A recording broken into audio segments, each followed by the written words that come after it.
लीजिए आपकी सेवा में प्रस्तुत है मुंशी प्रेमचंद जी की सुप्रसिद्ध कहानी यही मेरा वतन। आज पूरे 60 वर्ष के बाद मुझे अपने वतन, प्यारे वतन का दर्शन फिर नसीब हुआ। जिस वक्त मैं अपने प्यारे देश से विदा हुआ और किस्मत मुझे पश्चिम की ओर ले चली, मेरी उठती जवानी थी, मेरी रगों में ताजा खून दौड़ता था और सीना उमंगों और बड़े बड़े इरादों से भरा हुआ था। मुझे प्यारे हिंदुस्तान से किसी जालिम की सख्तियों और इंसाफ के जबरदस्त हाथों ने अलग नहीं किया था। नहीं, जालिम का जुल्म और कानून की सख्तियां मुझसे जो चाहे करा सकती है, लेकिन मेरा वतन छुड़ा नहीं सकती। यह मेरे बुलंद इरादों और बड़े मंसूबों का परिणाम था जो मुझे देश ने निकाला था। मैंने अमेरिका में खूब व्यापार किया, खूब दौलत कमाई और खूब ऐश किए।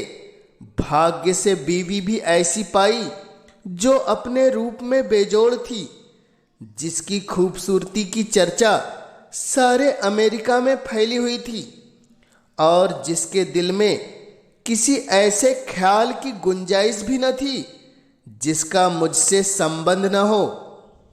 मैं उस पर दिलो जान से न्योछावर था और वह मेरे लिए सब कुछ थी।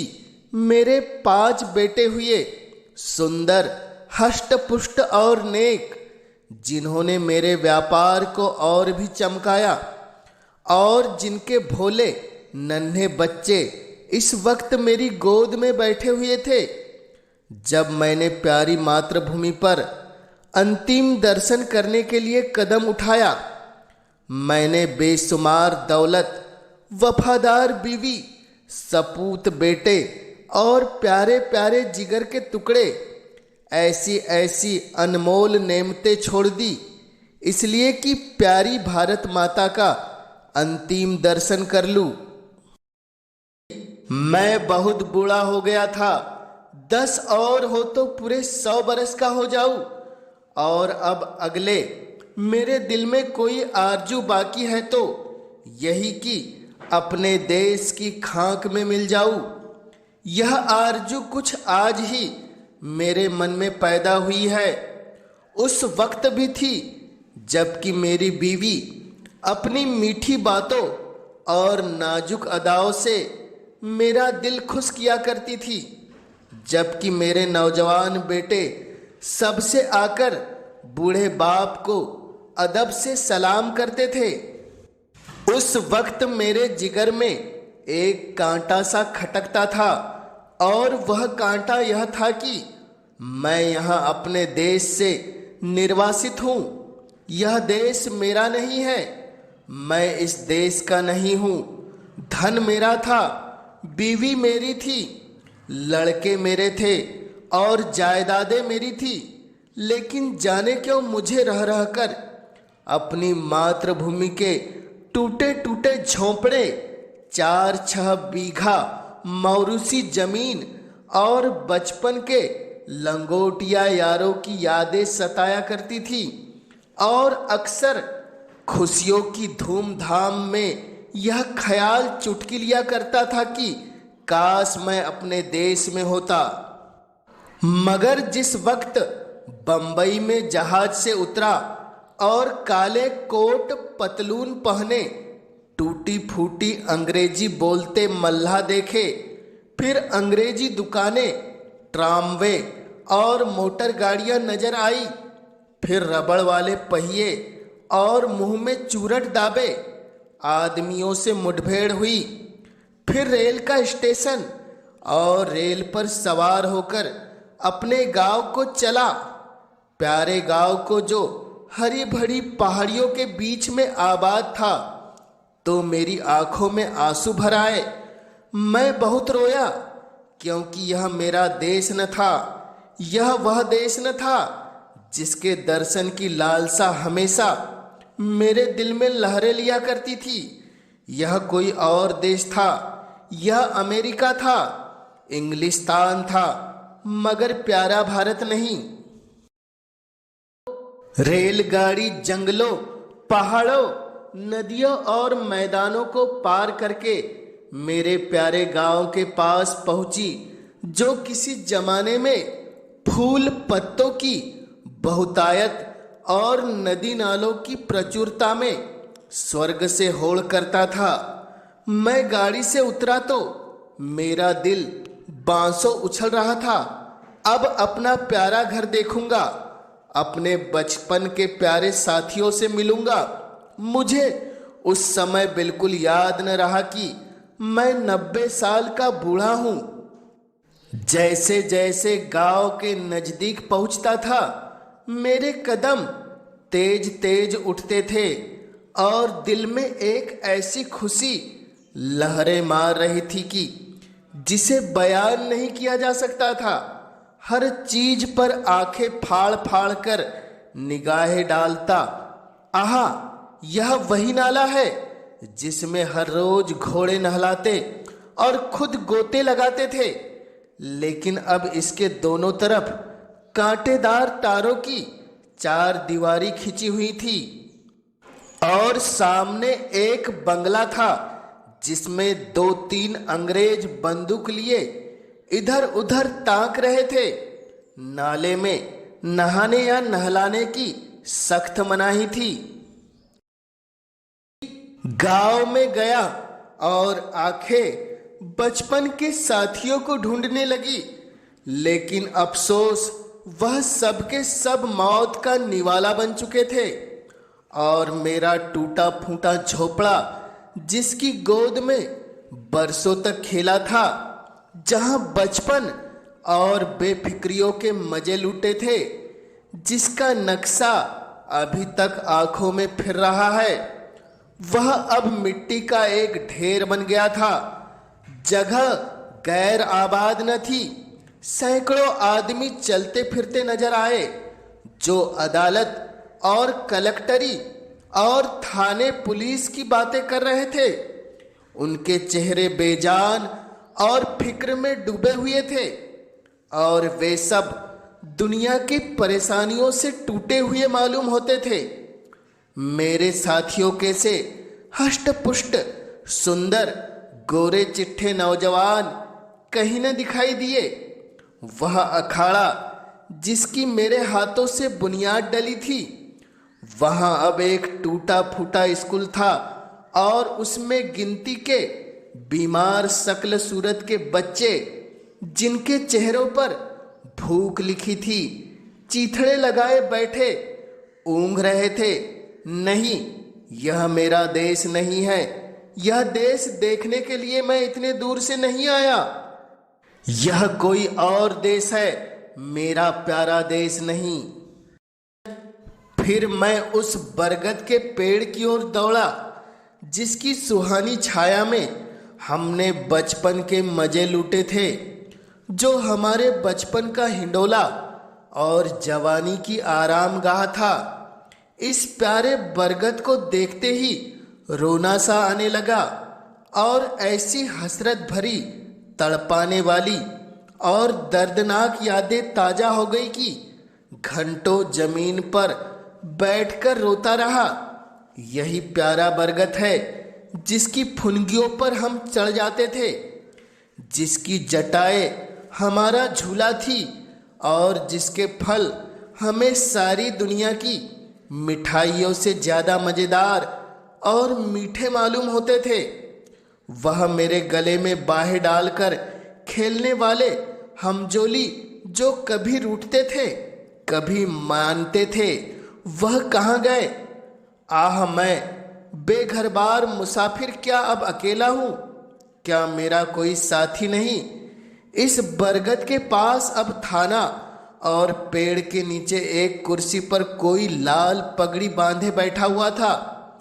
उसके आसपास 10-20 और लाल पगड़ी वाले हाथ बांधे खड़े थे और एक अधनंगा अकाल का मारा आदमी, जिस पर कभी कभी चाबुकों की बौछार हुई थी, पड़ा सिसक रहा था।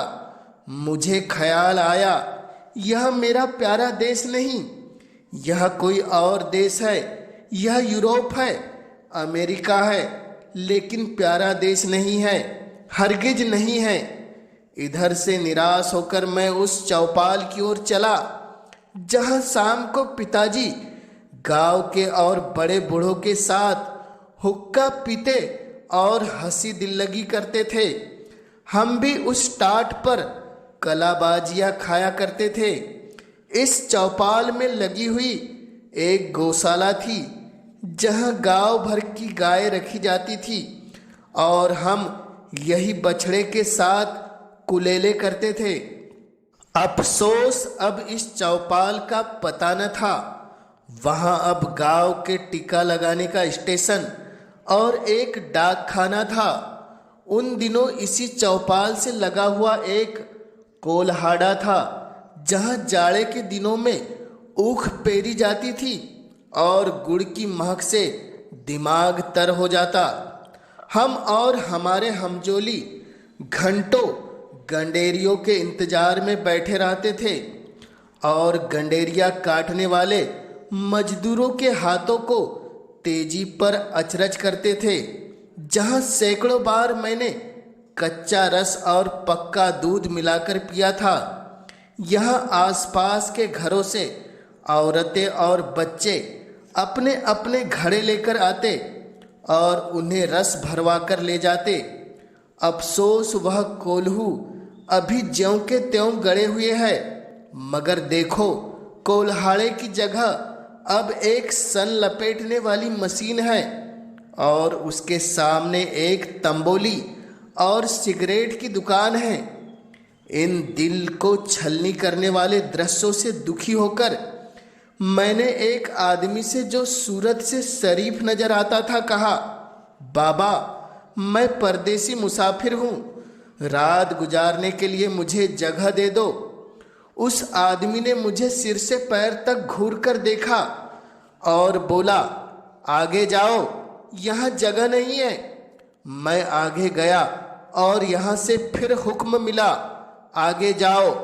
पांचवी बार सवाल करने पर एक साहब ने मुट्ठी भर चने मेरे हाथ में रख दिए। चने मेरे हाथ से छूटकर गिर पड़े और आंखों से आंसू बहने लगे। हाय, यह मेरा प्यारा देश नहीं है, यह कोई और देश है। यह हमारा मेहमान और मुसाफिर की आवभगत करने वाला देश नहीं, हरगिज नहीं। मैंने एक सिगरेट की डिबिया ली और एक सुनसान जगह पर बैठकर बीते दिनों की याद करने लगा कि अचानक मुझे उस धर्मशाला का ख्याल आया जो मेरे परदेश जाते समय बन रही थी। मैंने उधर की तरफ लपका कि रात किसी तरह वहां काटूं, मगर अफसोस धर्मशाला की इमारत ज्यों की त्यों थी, लेकिन उसमें गरीब मुसाफिरों के लिए रहने के लिए जगह न थी। शराब और शराबखोरी, जुआ और बदचलनी का वहां अड्डा था। यह हालत देखकर बरबस दिल से एक ठंडी आह निकली। मैं जोर से चीख उठा, नहीं नहीं, और 1000 बार नहीं, यह मेरा वतन, मेरा प्यारा देश, मेरा प्यारा भारत नहीं है, यह कोई और देश है। अंधेरी रात थी। गीदड़ और कुत्ते अपने राग आलाप रहे थे। मैं दर्द भरा दिल के लिए उसी नाले के किनारे जाकर बैठ गया और सोचने लगा कि अब क्या करूं। क्या फिर अपने बच्चों के पास लौट जाऊं और नामुराद मिट्टी अमेरिका की खाक में मिलाऊं? अब तो मेरा कोई वतन न था। पहले मैं वतन से अलग जरूर था, लेकिन प्यारे वतन की याद दिल में बनी हुई थी। अब बेवतन हूं, मेरा कोई वतन नहीं। इसी सोच विचार में बहुत देर तक चुपचाप घुटनों में सिर दिए बैठा रहा। रात आंखों ही आंखों में कट गई। घड़ियाल ने 3 बजाए और किसी के गाने की आवाज कानों में आई। दिल ने गुदगुदाया यह तो वतन का नगमा है, अपने देश का राग है। मैं झटपट उठ खड़ा हुआ। क्या देखता हूं कि 15-20 औरतें बूढ़ी कमजोर सफेद धोतियां पहने हाथों में लोटे लिए स्नान को जा रही है और गाती जाती है, प्रभु मेरे अवगुण चित्त न धरो।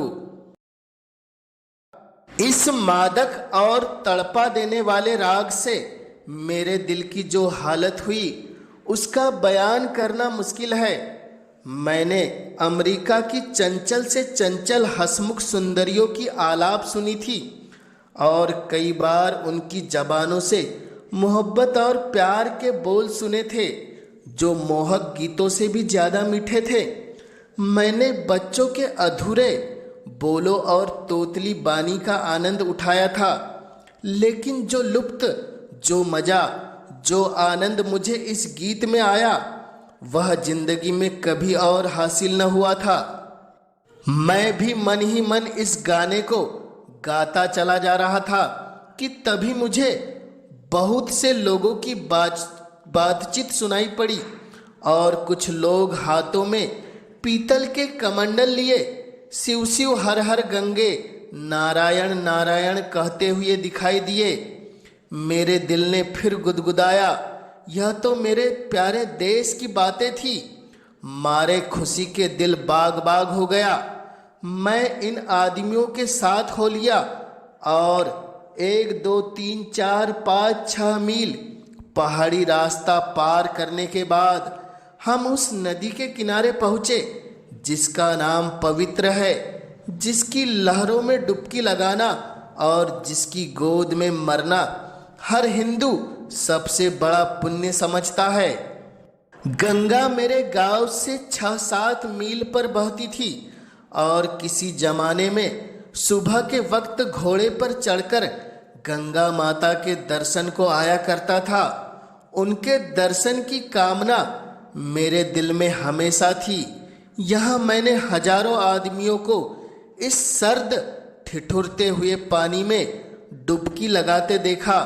कुछ लोग बालू पर बैठे गायत्री मंत्र जप रहे थे, कुछ लोग हवन करने में लगे हुए थे, कुछ लोग माथे पर टीके लगा रहे थे, कुछ लोग वेद मंत्र सस्वर पढ़ रहे थे। मेरे दिल ने फिर गुदगुदाया और मैं जोर से कह उठा, हाँ हाँ, यही मेरा देश है, यही मेरा प्यारा वतन है, यही मेरा भारत है और इसी के दर्शन की, इसी मिट्टी में मिल जाने की आरजू मेरे दिल में थी। मैं खुशी से पागल हो रहा था। मैंने अपना पुराना कोट और पतलून उतार फेंका और जाकर गंगा माता की गोद में गिर पड़ा, जैसे कोई ना समझ भोला भाला प्यारी माँ की गोद में दौड़कर चला आए, उसकी छाती से चिपट जाए।